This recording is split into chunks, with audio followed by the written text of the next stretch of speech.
Hi, Majesties, Kings and Queens. Welcome back to the channel. Thank you so much for returning. Trust you and yours are well, and you're loving yourself and others like always. Many thanks to all of you for the support you give to the channel. Thank you so much. To our channel members, to our anonymous supporters, to all of you, my esteemed subscribers. You were loved, celebrated, and of course, appreciated. The Malian government have successfully sentenced a French spy for 20 years in Mali, and it's not going down well with some French citizens because they're like, why can't the Malian government release this French spy to France so that he can be punished according to the French laws or the French rules? And the question I have is, if it were an African who was arrested as a spy, would we even be having this discussion in the first place? Because we wouldn't even know what had happened to that African. They won't even bring it up in the first. They would have to, in short, before they remedially they're going to finish that African. We had the issue of spies recently in Mali because of course, we know what is going on there. Okay, we've spoken about the Saudi Arabia man who came into Mali in disguise, and then he went to the terrorist and he was, getting information from the terrorist. He was arrested, and the question was, what should the Malian government do with him? And I'm like, why should there be a question in the first place? He should be sent to the other side of the world, because if it were an African that was arrested in Saudi Arabia, would there be an opportunity to have a discussion to know what to do with that African? They won't even give an opportunity to the country of origin of the person. They would finish that person before even saying that, okay, we saw an African and he was shot. They would do what they want to do and they would tell you that it was a mistake. So why should we be questioning what should we do? So according to the Malian government, he will be sentenced for 20 years. And after that 20 years, he will be released to the French government. And whatever they want to do with him, they can do with him there in their country. Now, this is where it gets interesting, because the French government became involved. And I'm like, if this man was not sent by them, if this man was not sent by Emmanuel Macron and his cohorts, do you think that the French government will be willing to pay thousands for his release? Yeah, you heard me. So the French government were of the opinion that the Malian government should release him to them. They would punish him as he should be punished, but for his release, they are willing to pay thousands in US dollar for the release of this man. And this is someone that I believe a lot of you know about him. You know the story behind, because I brought the information here. You know the story behind him. He was someone who had worked with some soldiers at that time when the first attempt happened to unalive General Assimi Goïta and take over the position, take over power in Mali. He worked with the paid soldiers. So he was among those who were at the forefront of it was like the middleman, taking information from France to the soldiers who were ready to betray Mali, and also taking information from them to France. He was the one paying, it was through him the money was coming to Mali, to the rebels in Mali. So he was the middleman for the destruction of the Malian Empire. And this is the same man that you are saying that we should send to France so that the French government will punish him accordingly. If other countries in Africa is still sleeping when it comes to issues like this, the Sahel is not sleeping. The Sahel is wide awake, and they will never make the mistakes that their ancestors made anymore by believing these people and trusting in their governments. That's a big mistake in the first place. So I asked the question again. If the French government, if this man is not important to the French government, and if it was not the French government that were behind what this man did in Mali. Why is the French government ready to pay thousands in US dollar for a citizen, a French citizen? We have protests going on in France where people are crying they are struggling. Things are not working as it should work.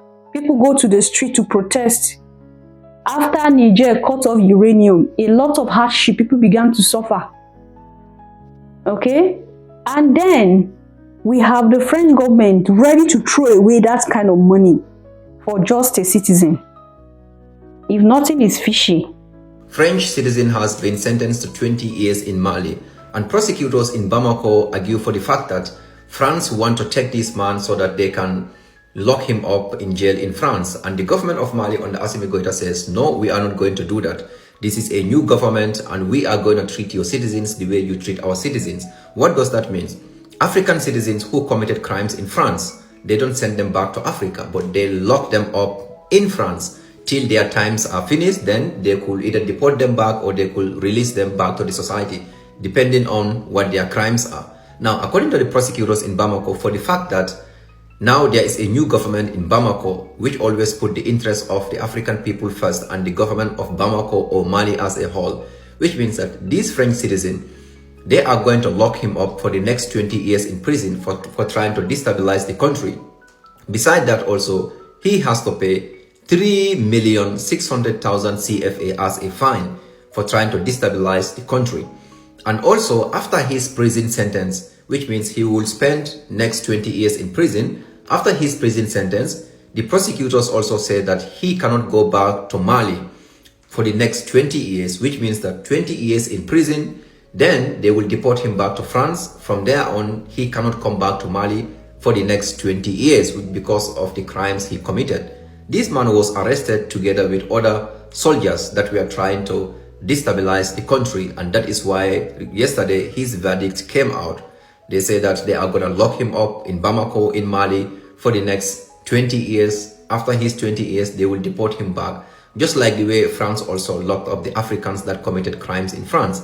Let me know your thoughts in the comments. What do you think of what the prosecutors in Bamako just said? Do you think that they should just take this man back to France, just like the way many of the African countries did when a white man committed crimes on the continent, or mostly foreigners in general who are not from other African countries? They will probably only pay some money to our prosecutors or the government, that they will release them. But African citizens, when they committed crimes in Europe and America or other parts of the world, they will have to serve their prison sentence. All right, Majesties, like I said, that is how things should be done. It's the way you treat my people, the same way I will treat your people. This is how it should be. It's give and take. Whatever you give me is what I give to you. So this is how it should be. Now, before now, for some of you who are not aware, before now, when a French citizen or an American citizen commit a crime, a European commit a crime in any country in Africa, the government of these countries will want to step in through the embassy to want to extradite, to want to take them back, and then they go face punishment. And you know what? These African countries allow this thing. Or he's not a citizen of any country in Africa, so they allow it. The government take their citizen away, and then they pay some amount to. Since most of these leaders are corrupt, they accept this money, and you don't hear anything about these people anymore. And sometimes when these people go back to these countries of origin of theirs, they don't even have to face the trials. They are not even punished for what they did. This is what is happening. They are not even punished for what they did. And we had a similar situation where we see, even though that situation was a tricky one, where we see a Russian guy who was in Kenya and Ghana. I don't know if he also went to Senegal, where he was through the camera on his glasses. He was filming how he approached African girls, how cheap African girls are, and how they run to foreign men because of money. He made all those things, did all those things, And when this guy was caught at the end, and it was like, oh, he had to be taken back to Russia so that he would go face punishment. Are you getting what we're saying? So if it were an African in Russia who had gone through done that particular thing in Russia, would that person just be sent back to a country in Africa to come face the punishment? So this is how it is. The government in Africa sometimes, when they look at these foreign governments and powers, what they need to do, their job, they don't do them. They don't do them. So these criminals most of the times are allowed to just go, and when they go, they don't even face their punishment in their countries anymore. The government releases them, and that is the end of the story. But the Sahel leaders are saying, if you are caught, in short, it will beside you if you're a European and you are caught on our soil. We will so deal with you here before we send you back. Because when you even look into the relationship between the European countries and the Sahel, you know that it's a relationship that is not even cordial. There have always been people who have been subduing, who have been taking advantage, who have been milking out without even paying. And then you still want to linger around the Sahel, sending spies to be monitoring how the Sahel develop, causing confusion, causing chaos within the same Sahel that you have so milked out from. So the Sahel leaders are saying that they are not going to take it lightly.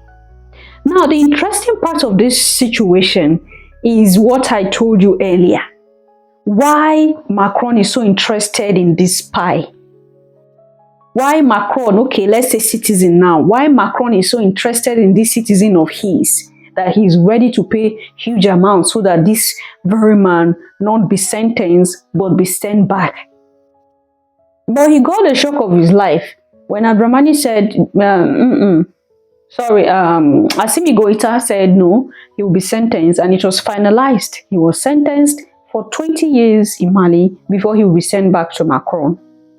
So this is serving as an example to other countries as well, that are willing to send spies into the Sahel to go get information, especially countries that already were enjoying some benefits. And after the Sahel leaders took power, it's like those benefits that they were enjoying, the Sahel leaders took it away.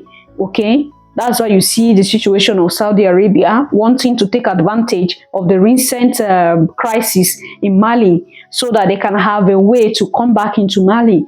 But the Malian government kicked that out as well. So when we talk about sovereignty and respect of governments, it is left for the African governments. If you respect yourself, Europe will respect you. If you choose not to respect yourself, that is your business. Europe, you won't get respect when you don't take it by force.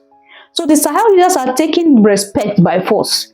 If you claim that we are a nobody, then remain in your Europe and don't have anything to do with my country. If we see any of your citizens around us, we will have to deal with that citizen as it befits. Okay, with the recent happening between the Senegalese players and the American government, how these people were searched like common criminals, that is in short is degrading. That is degrading. These are players who already were selected. These are players who already have gone through screening. These are players who would not go into America with anything, even though we are aware that America is a nation at war. In your conscience, do you think that the level that America brought them down to is a normal thing? Are you okay with the degrading behavior that America exhibited towards these South African Senegalese players? Are you okay with it? And not just them alone. Different people from different parts of the continent that were engaged in this World Cup in one way or the other, they were treated in a very degrading manner. And it boils back to issue of respect. If Africans want respect, they should struggle for, in short, they should fight for this respect, collect this respect. If you don't respect me, they have to say this thing openly. openly. And the thing here is that is it a must that Africans should partake in some of these things? Can't you just remove yourself from them, let them be, do their thing? If the Senegalese did not happen to honor that World Cup, would they have gone through what they went through? No. If they had respectfully stayed in their home and exempt themselves from this World Cup, would the world finish on them? No. But because we feel like if we don't associate with these developed countries, then we are not exposed people. So it pushes a lot of us to accept things that we are not supposed to accept. People come and stumble on us. They walk all over us. We don't have anything to say because they are Europeans, they are Americans. So when they do any evil, we should not say anything.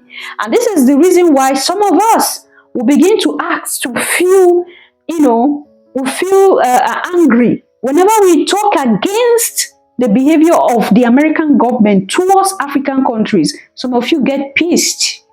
You misunderstand the whole picture. And it's like, why not talk about African leaders? These African leaders, they are corrupt, we know. Who is aiding the corruption? Is it not the same European leaders that are aiding the corruption? Is it not the same Europe and America that destroy Africa to the point where we have rotten men and women in politics today? The same African leaders are corrupt and wicked. They take money to international banks. These banks accept the money and keeps the money there and use it. A good number of African leaders bank in America. Why didn't the American government reject their money when they bring the money? A good number of African leaders bank in France. Why didn't the French government reject this money the moment this money comes? Even though somebody is a fool, you know the person is a fool. If you are good, in your good conscience, why not try to help the person to see the light, to do the right thing? They are bad, fine, and you help them, you aid them to be more worse. That's what we're saying. We are not in any way excusing African leaders for what they are doing. We have been calling out, I've been calling out African leaders here, so you can't even bring that close to me. All the African leaders that are doing wrong, I have been calling it out here. We talk about different countries here in the continent, okay? So you can't even say that here. But the thing here is that don't always get aggravated whenever we talk about the American involvement in the situation of countries in Africa. Let it not be like, oh, we are trying to just only talk about America. No, what are you even fighting for in the first place? That's not the truth. So we're just trying to see how we balance this whole situation and bring out the truth to the public as it should be. Because we are also aware that African leaders are also the cause of the problems of the countries in Africa. And not just them, the communities where these leaders came from, because these leaders came out of us. And not just the community, black people as a whole. How do you think about your fellow human, your fellow black person? How do you think about them? You prefer other race of people to your own race. You give reasons why it has to be like that. And when we talk, you say we are racist. This is the reason why we fell and we are still falling. They come to you, deceive you, you agree, you dance with them and throw away your own. And then we talk, you begin to look for excuse. If the black people, black communities, if black people do what they need to do and love each other sincerely, we will not have broken communities. We will not have countries that is subjugated. We will not have leaders that are corrupt and rotten. It is because we as black people, we don't like ourselves and we don't want to change. We prefer to dance with the white people and do what they tell us to do. So they say, bring this your brother and get this power. You carry your brother and give in exchange for the power. And at the end, they throw you away, collect the power from you, and also throw your brother. That is why we are in the situation that we are in today. But do you know one of the painful things? Black people don't like it when their mistakes are called out. Oh, it's not like that. We have been subjugated. Yes, we know we have been subjugated. Yes, we know this has happened to us. But what is wrong if we call out our evil and try to work on those things that cause for our downfall the more? We don't like listening to that. and it's quite unfortunate. I'll see you in my next one.